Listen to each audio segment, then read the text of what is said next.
Hey guys, welcome back to The Readers. I hope you are having an amazing day. Let's get right into the stories. The first one is a pro-revenge story. This happened in 2023 when I graduated high school. Let me give you a quick overview of the Swiss school system. Normally, you go to school until 9th grade. If you want to go to university later, you change to grammar high school from 8th to 12th grade. I decided to study and went to high school. In Switzerland, at least in my state, Canton, everything under 75% is a fail. We have a really strict system here. I quickly became friends with Sarah, my now girlfriend, and Madison. Madison is the type of person who's fun in small doses. She's constantly playing the victim and can only talk about herself. If you spend too much time with her, she drains you completely. She never takes responsibility for anything that happens to her, always using her background in the foster care system as an excuse. This all came to a head about 2 months before our finals. "You know how the grading works, right?" I remember telling Madison one day during lunch. "The finals are only half of your grade. The other half comes from your last report card." Yeah, I know," she replied, waving her hand dismissively. "I'll figure it out." Madison was struggling because her last report card wasn't great. She needed excellent scores in most subjects to graduate. You'd think she'd take detailed notes and start studying early, right? Nope. She procrastinated until 2 months before finals while Sarah and I studied relentlessly. I was always the one sharing notes in our class group chat whenever someone needed help. I kept a comprehensive folder of math notes in my locker, covering every single topic on our exam list. I only shared specific parts in the group chat when someone asked about certain topics. Then one day, I went to my locker and found them gone. I completely freaked out. Those notes represented weeks of work. After searching frantically for a week and having several panic attacks, Madison casually mentioned something during break. "Oh yeah, those math notes," she said, examining her nails. "I took them when you asked me to get that book from your locker." "You what?" I asked, stunned. "Why didn't you tell me?" She shrugged. "It's not like you needed them anymore. You had them long enough. If you didn't make copies, that's on you." That level of entitlement made something snap inside me. I hatched a plan, a deliciously vengeful plan. "You know what, Madison? You're right," I said, forcing a smile. "I'm sorry for making such a big deal about it." "It's fine," she replied with a patronizing smile. "You just get worked up sometimes." I bit my tongue and went about my day, but I was already plotting. Madison had been constantly calling me about notes for various subjects, especially book analyses. She'd chosen the same books as me to avoid extra work, so I started creating fake notes. Just wrong enough that someone who'd actually read the materials would spot the errors, but convincing enough to fool someone who hadn't. "Hey, these notes are super helpful," Madison said one day, completely oblivious. "You're such a lifesaver." "No problem at all," I replied, hiding my smirk. I systematically fed her incorrect information for German, French, English, chemistry, physics, and psychology. She already had my math notes, so I couldn't mess with those, but everything else was fair game. The day before graduation, we were at a local pub with our teacher watching a football match when she handed out our results. I scored a 5.38. That's like an A in the Swiss system, where grades go from 1-6. Madison's face turned ghostly white when she saw her score, 3.21, equivalent to a D. She had failed everything except math and psychology. "This can't be right," she stammered, staring at her results. "I studied your notes." "Did you actually read any of the books?" I asked innocently. She just stared at me, realization slowly dawning on her face. Sarah still thinks I went too far, but honestly, it was a perfect lesson in entitlement and narcissism. Last I heard, she's repeating the year, hopefully without stealing anyone else's notes this time. The next one is an entitled people's story. Being 23 years old, I never expected to find myself in a legal battle with a homeowners association over my grandfather's property, but that's exactly what happened when the Oak Ridge Homeowners Association decided they could just sell my inherited home right out from under me, claiming I was too young to be a property owner. My grandfather passed away last year after a brief illness. He'd raised me since I was 8 after my parents died in a car accident, so we were extremely close. In his will, he left me his house, a beautiful 3-bedroom craftsman-style home in a quiet suburban neighborhood where I'd spent my teenage years. The house had been paid off for decades and was worth around $450,000 in today's market. I was devastated by his death, but grateful to have inherited the home where I'd grown up. I had been living there while attending college nearby and working part-time. The inheritance meant I could finish my degree without worrying about housing costs. Everything seemed fine for the first few months after his passing. I continued paying the modest homeowners association dues of $150 a month on time, kept the yard maintained according to their rules, and generally tried to be a good neighbor. I even attended a few homeowners association meetings, though I usually stayed quiet since I was by far the youngest person there. Then in March, I received a certified letter from the homeowners association board stating that according to their bylaws, all property owners must be at least 25 years old. They claimed this rule had been in place since 1995 and gave me 30 days to either sell the property or transfer ownership to someone meeting their age requirement. I was shocked. I immediately pulled out all the homeowners association documentation my grandfather had kept and found nothing about age requirements for owners. I also spoke with our family lawyer who had handled the estate transfer, and he confirmed there were no such restrictions when the property was transferred to me. I wrote back to the homeowners association board explaining this and requesting they show me where this rule existed in the bylaws. Their response was dismissive, stating only that the board has determined you do not meet ownership requirements, and extending my deadline by 15 days as a courtesy. I tried attending the next homeowners association meeting to address this directly, but they refused to let me speak during the open comments period, claiming only valid property owners could address the board. By this point, I was getting seriously worried. I reached out to several neighbors I was friendly with and learned something disturbing. The Homeowners Association president, Karen Matthews, had been trying to buy my grandfather's house for years to flip it for profit. He had always refused to sell. Now it seemed she was abusing her position to force a sale. When the 45-day deadline passed, I received another certified letter. This one informed me that due to my failure to comply with Homeowners Association rules, they were exercising their right of enforcement to sell the property. They had already listed it with a real estate agent, Karen's sister-in-law, as it turns out. I immediately contacted my lawyer again and he filed for an emergency injunction to stop the sale. But somehow they managed to push through a sale in just 8 days before we could get a hearing. They sold my $450,000 house for just $275,000 to an LLC that, surprise, surprise, was owned by Karen's husband. I came home from class one day to find eviction papers taped to my door. They were giving me 72 hours to vacate the premises. I was absolutely devastated. This was my home, the last connection I had to my grandfather, and they were stealing it through obviously fraudulent means. Thankfully, my lawyer was amazing. He immediately filed suit against the Homeowners Association board members personally, as well as Karen's family members involved in the scheme. He also reported them to the State Attorney General's office for fraud and elder abuse, since they had started the scheme while my grandfather was still alive.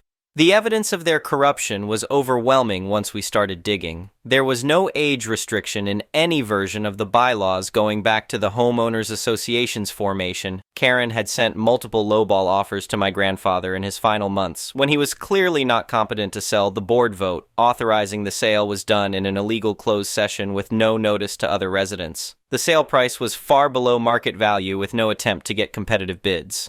The buying LLC was formed just 2 days before the sale. They violated multiple state laws regarding property transfers and homeowners association governance. My lawyer also found 6 other cases in the past decade where Karen and her cronies had pulled similar schemes to force sales of properties they wanted, but those owners had either lacked the resources to fight back or been intimidated into accepting lowball settlements.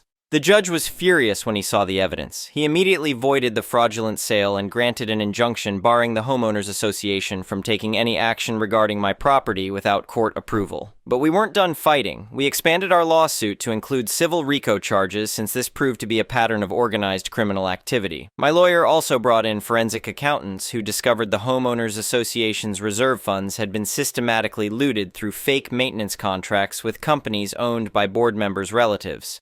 The district attorney's office opened a criminal investigation based on our evidence. It turned out Karen and several other board members had been running this scam for years, targeting elderly residents and heirs who they thought wouldn't or couldn't fight back. They'd stolen millions through fraudulent sales and embezzled homeowners association funds. During depositions, Karen remained arrogant, insisting they had acted within their authority and that I was too young and inexperienced to manage a property. But her facade cracked when confronted with documentation of her family's illegal property schemes. She ended up storming out of the deposition when my lawyer started asking about specific financial transactions. Other board members started turning on each other, trying to minimize their own involvement. The Homeowners Association's lawyer withdrew from the case, citing irreconcilable differences with his clients.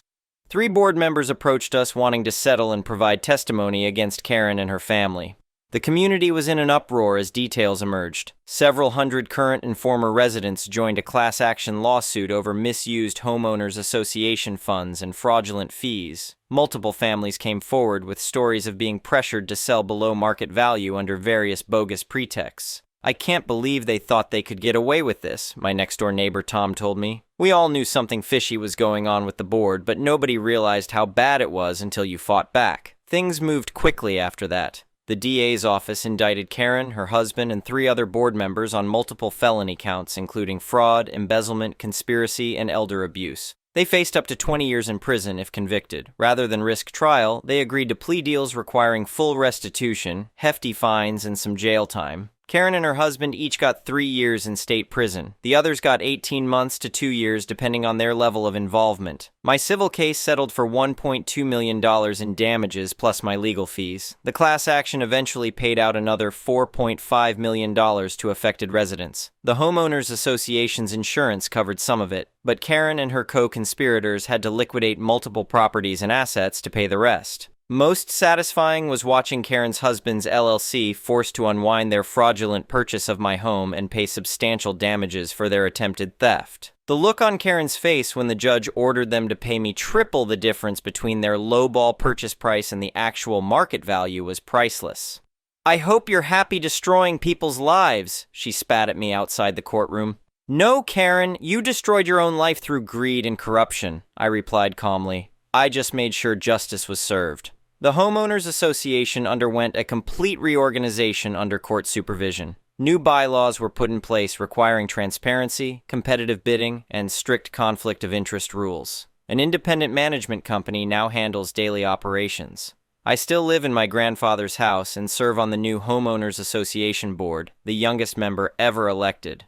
We've worked hard to rebuild trust and create a true community organization focused on serving residents rather than exploiting them. Looking back, I'm grateful I had the resources and support to fight back against this corruption. Many victims of Homeowners Association fraud aren't so fortunate. I've since started a nonprofit foundation in my grandfather's name, providing legal assistance to homeowners dealing with Homeowners Association abuse. "Your grandfather would be so proud of how you handled this," my lawyer told me after the final settlement was signed. "You didn't just protect your own rights, you helped expose systemic corruption and prevent others from being victimized. The whole experience taught me valuable lessons about standing up to bullies and fighting for what's right, no matter how powerful the opposition seems. It also showed me the importance of community engagement and oversight to prevent abuse of power." Update: 6 months later, the fallout from the Homeowners Association scandal continues to reverberate through our community and beyond. I wanted to share some significant developments that have occurred since my last post. Karen and her husband were recently denied early release from prison after showing lack of remorse, according to the parole board. They continue trying to paint themselves as victims, claiming they were just trying to maintain community standards. The board wasn't buying it. The FBI opened a wider investigation into similar Homeowners Association fraud schemes across the state, using our case as a blueprint. They've already identified dozens of other corrupt boards using similar tactics. Several arrests have been made and more are expected. Our reformed Homeowners Association has become a model for other communities. We've hosted workshops teaching other neighborhoods how to implement transparency measures and prevent fraud. The state legislature is even considering a bill incorporating many of our new oversight requirements into law. The nonprofit foundation I started has already helped several homeowners successfully challenge fraudulent Homeowners Association actions. We're currently assisting an elderly couple fighting back against another board, trying to force them out through bogus fines and liens. Most rewarding has been seeing our community heal and come together. The atmosphere is completely different now that people don't fear predatory enforcement or selective rule application. We recently had our first community-wide picnic in over a decade, something that never happened under the old regime. "This place feels like a real neighborhood again," one longtime resident told me. "We're not just walking on eggshells worried about getting targeted by the board anymore." Several former board members who cooperated with prosecutors have made genuine efforts to make amends. One even volunteers with our foundation now, helping identify common fraud tactics and advising homeowners on their rights. The class action settlement finally completed distribution last month. Many residents are using their shares to make home improvements that the old board had blocked through selective rule enforcement. The neighborhood looks better than ever with fresh paint, updated landscaping, and renovated facades. I've been approached about writing a book about the experience and consulting with law enforcement on homeowners association fraud investigations. While I'm keeping my focus on finishing my degree, I'm grateful for opportunities to help others fight similar battles. My grandfather's house has never felt more like home. I've done some renovations he always talked about, but the old board wouldn't approve. The garden he loved is thriving. Sometimes I sit on the porch he built and feel his presence, knowing he'd be proud that his legacy helped create positive change. The experience changed me too. I learned that age doesn't determine capability. Integrity and determination matter far more. I gained confidence in standing up for what's right, even against seemingly overwhelming odds. Most importantly, I discovered the power of community when people unite against corruption. We still have work to do, but our neighborhood is proof that positive change is possible when people refuse to accept injustice and work together for reform. I'm honored to play a small part in that ongoing transformation. Final update. 1 year later. A lot has happened since my last update, and I wanted to provide some closure to this saga that completely changed my life and our community. The biggest news is that Karen and her co-conspirators were denied their appeal. Their lawyers tried arguing that the Homeowners Association bylaws gave them authority to make these decisions, but the appeals court didn't buy it. The judge wrote a scathing opinion calling their actions a calculated pattern of fraud targeting vulnerable homeowners. They'll serve their full sentences. More satisfying was discovering just how far their scheme actually went. The FBI investigation revealed Karen's group had been running similar scams in 3 other states through various shell companies. They'd stolen over $12 million from homeowners and homeowners associations over the past decade. Multiple new indictments have been issued. "Your case was the key that unlocked everything," the lead FBI investigator told me.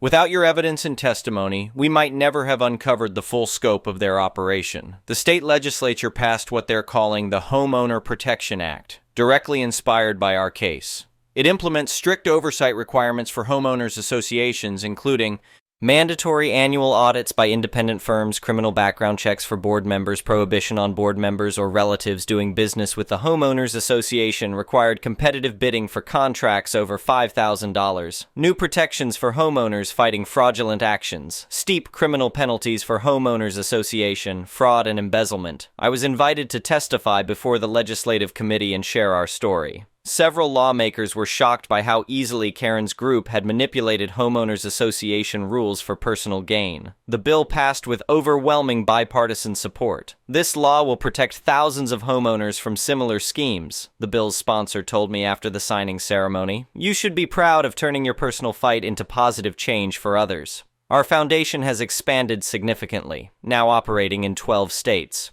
We've helped over 200 homeowners challenge fraudulent homeowners association actions and won back nearly $8 million in stolen property and damages. Major law firms are providing pro bono support, and we recently received a large grant to expand our services. One of our biggest victories was helping an elderly couple in Florida recover their home after their homeowners association tried pulling the exact same scheme Karen used, claiming they were too old to maintain the property. We won a $1.5 million judgment against that board. "We would have lost everything without your help," the wife told me through tears. "You gave us hope when nobody else would listen." The reform of our own homeowners association has become a case study in proper community governance. We implemented a rotating board system where no one serves more than 2 years, detailed financial transparency requirements, and strict conflict of interest policies. All meetings are recorded and live-streamed. Property values in our neighborhood have actually increased significantly since the reforms, despite Karen's claims that strict oversight would destroy the community. Turns out, homebuyers prefer honest management to corrupt dictatorships. We've also created a true sense of community. Monthly social events, a community garden, and volunteer programs have brought neighbors together who barely spoke before. The atmosphere is completely different from the fear and suspicion that existed under Karen's regime. "I've lived here 20 years and never knew half my neighbors until now," one resident told me at our recent block party. "It feels like a real neighborhood for the first time." Some interesting personal developments occurred too. Remember Karen's sister-in-law, the realtor who helped them try to steal my house? She approached me wanting to make amends, claiming she was pressured into participating by her brother. "I knew it was wrong but was afraid to speak up," she admitted. "Watching you stand up to them made me realize I should have done the same." She provided additional evidence that helped secure new indictments against other conspiracy members. She also agreed to surrender her real estate license and pay restitution to affected homeowners. I respect that she eventually did the right thing, even if it took outside pressure. The forensic accountants finished their final report on the Homeowners Association's finances under Karen's control. The level of theft was staggering. Over $800,000 missing from reserve funds, dozens of fake maintenance contracts, and inflated administrative fees that went straight to board members' pockets. Thanks to the settlement and insurance payments, we've fully restored the Homeowners Association's finances. We've even been able to reduce monthly dues while increasing services and maintenance. The new management company has implemented strict financial controls to prevent future abuse. I finished my degree in business administration, graduating with honors. My experience fighting Homeowners Association corruption actually helped shape my career goals. I'm now pursuing a master's in nonprofit management while running the foundation. Several universities have invited me to guest lecture about Homeowners Association fraud and homeowner rights. I'm working on a comprehensive guide to help other communities implement reforms and prevent abuse of power. The most meaningful moment came when an elderly neighbor stopped me recently. Her husband had passed away last year, and Karen's board had started pressuring her to sell just like they did to others. "Thank you for saving our neighborhood," she said, hugging me tight. "I can grow old in my home now without living in fear. Your grandfather would be so proud of you." That meant everything to me. While I still miss him terribly, I know my grandfather's legacy lives on through the positive changes his home helped create. The foundation bearing his name will ensure his memory continues helping others fight injustice. Karen and her cronies thought they could bully a young homeowner into submission. Instead, their greed and corruption were exposed, leading to reforms that will protect countless others. Sometimes the best revenge is simply ensuring justice prevails. Our community proved that positive change is possible when people stand together against corruption. While there will always be those who abuse power for personal gain, they can be stopped when good people refuse to back down. I'm grateful for everyone who supported this fight. My lawyer, neighbors who spoke up, law enforcement who dug deep, and lawmakers who turned our experience into lasting reform. Together, we transformed a story of corruption into one of justice and community renewal. My grandfather's house still stands as a symbol of that victory. But more importantly, it's once again simply a home, my home, in a neighborhood where people look out for each other instead of living in fear. That's the greatest win of all. The foundation continues growing, helping more homeowners every day. I've found my calling in this work, turning a painful personal experience into a force for positive change. Karen tried to steal my home, but instead she inadvertently helped create a movement for homeowners association reform that will protect homeowners for years to come. That's the real ending to this story. Not just personal vindication, but lasting change that helps others. Sometimes life's biggest challenges become our greatest opportunities to make a difference. I'm just grateful I found the strength to stand up and fight when it mattered most. The next one is a malicious compliances story. It's my first time really using Reddit, so I apologize if it's not the best formatted. I was recently reminded of a malicious compliance I did as a kid. For context, I have an extremely bad peanut and tree nut allergy. If I eat or touch peanuts or nuts, I can go into anaphylactic shock, meaning my throat closes up and basically I'll choke to death. I carry an EpiPen with me at all times because of this. Additional information on this teacher: she hated children, like the type of teacher who yells at kids if they got something incorrectly. For the sake of keeping everything anonymous, I'll call her Mrs. Idiot and refer to myself as me. With that out of the way to the story, I was in first grade, and by this time I had a good grasp on how bad my peanut and nut allergy was. Always read labels, never eat others' home-cooked meals, and that I shouldn't trust someone just because they say, "I don't think it has nuts in it." If you don't know, then don't offer those foods to small children who may not know any better. It was first grade, and I was having fun coloring something on paper, waiting for my teacher. As I was finishing drawing, my teacher got out a fun activity worksheet involving candy. If I remember correctly, it involved counting or something math-related. As she was passing out the worksheets and candy, I noticed that they were M&Ms, which I'm allergic to. The interaction went something like this. Me, Mrs. Idiot, I can't have these, I'm allergic. Mrs. Idiot, they're original M&Ms, they don't have peanuts in them. Me, but my mom says I'm allergic to the originals too. Mrs. Idiot, they're fine, you can have them. To this day, I don't know why a teacher would ever tell a kid with allergies to eat something the kid thinks or knows they're allergic to. Also, while original M&Ms don't have peanuts or nuts directly in them, they're made on the same equipment as peanut M&Ms. This exchange went on for a while, with the idiotic teacher telling me that they're fine and me saying they're not. I think the teacher actually believed I was purposely trying to annoy her. Mrs. Idiot, if you don't start behaving, I'm going to call your mother and you will be in big trouble. Younger me realized that my mom was just going to say the same thing. Instead of telling her that, I sat there and smiled at the teacher and said, "Okay, call her." I remember wondering why the teacher just didn't believe me. Looking back, that teacher definitely hated being told she was wrong, especially by a first grader. The idiot teacher looked annoyed but smug, I guess thinking that my mom would yell at me for not wanting to die or have a giant needle put in my thigh and being rushed to the hospital. Now I don't know the full exchange between my mom and the idiot teacher because this was so long ago and my mom doesn't remember what exactly was said, just that she was extremely angry. I know she tore into my teacher because me and everyone who was present in class could hear my mom yelling through the phone. I think for the first time ever, I saw my idiotic teacher actually nervous. After my mom tore the teacher a new one, the teacher brought me to the corner of the room and handed me a bag of Skittles, which she apparently had the entire time. It sucked being alone for the activity, but I happily did my assignment eating my packet of Skittles, knowing fully well my teacher was simmering at her desk, annoyed that a 7-year-old knew better than she did. Later, it was revealed that my mom sent an email to the school's principal, which luckily for the idiotic teacher's case was my mom's second draft and had nicer words in it. That teacher had to do a refresher course on allergies by the nurse, which was shown to her already at the beginning of the year. I guess my school was desperate for teachers because she continued to teach at that school even though she had other incidents.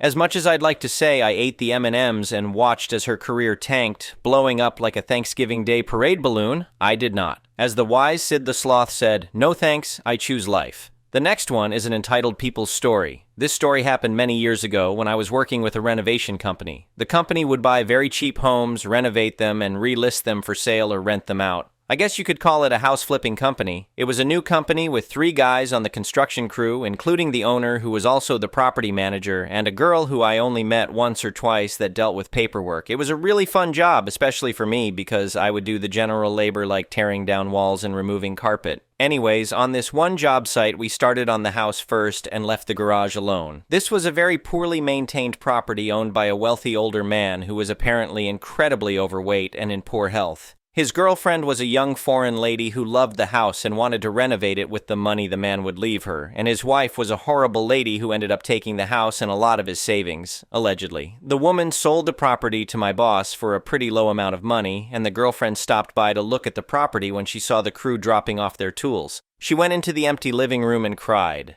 It was pretty sad, but it wasn't like we were going to give her the house for free because she was sad and she couldn't afford to buy it. The boss also had no intention of renting out this property because he hated being a landlord because the tenants he had on his 3 properties were all very needy. And he had an incident where a TELUS employee destroyed one of his walls installing something that made him declare that he would never bother with renting out his properties ever again so that he wouldn't have to deal with BS. We spent a few days working on the house, and when we got to the garden, we prepared the fence to be removed so that we could set up a new fence. We went to the garage to see if there was anything valuable that we could sell or keep, and see what we needed to throw away. We found 3 cool things that we decided to keep. One was an antique fire extinguisher. It looked really cool. One was a very long and rusty plumbing snake, and the last thing was a 1970s Dodge Challenger. I don't know the year. Someone said it could have been a 1974, but I did a Google search, and it looked like it could have been 1971 or 1973. The car wasn't well maintained. Some teenagers broke into the garage and did some damage to the engine and stole a tire. They also destroyed some spray paint cans, leaving a mess to clean up, but it didn't affect the car.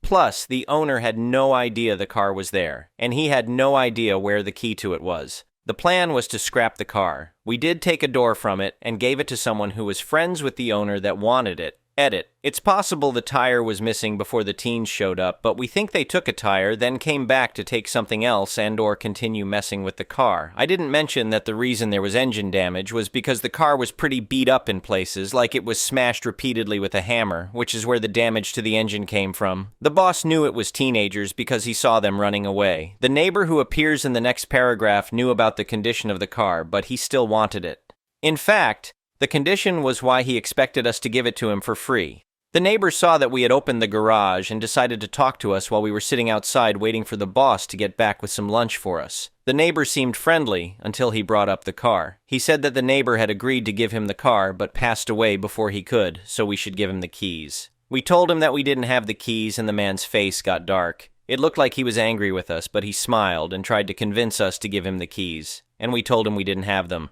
The guy left in a huff, the boss brought us our food, we told him what happened, and all was good. The next day we worked and a similar thing happened again, but this time the boss was there and explained to him that he didn't have the keys and he didn't want the car, going as far as to tell the guy that he could hotwire it or tow it himself if he wanted it. The guy still thought we were lying and left. Later that day, when the rest of the crew had left and the boss was the only one there, the man appeared again and apparently got into a heated argument with my boss. My boss got so angry that he called a towing company and got them to tow it to a scrapyard while the guy watched, screaming and swearing at my boss. My boss then told him, "Don't bother my workers ever again or I will call the police." I heard about the incident the next day when I asked where the car was. We finished up the job almost without issues. If you're wondering, these were the issues we came across. One room in the house was wired up with extension cords in the walls. The vents weren't up to code. There was asbestos in the ceiling that had to be removed. We also had an encounter with some sketchy dealers that ended when the boss informed him that he had a side hustle years ago as one of the biggest dealers in the area and still had connections, which included being friendly with their boss, who was a notorious M** dealer known for being someone you didn't want to mess with. They left us alone after that. My boss was a multi-millionaire BTW. This entire business was just a fun side project for him where he got to hang with his buddies and do some fun work with his expensive tools. Thank you for watching. I would really appreciate it if you could like the video and subscribe to our channel if you haven't already. We'll see you again tomorrow.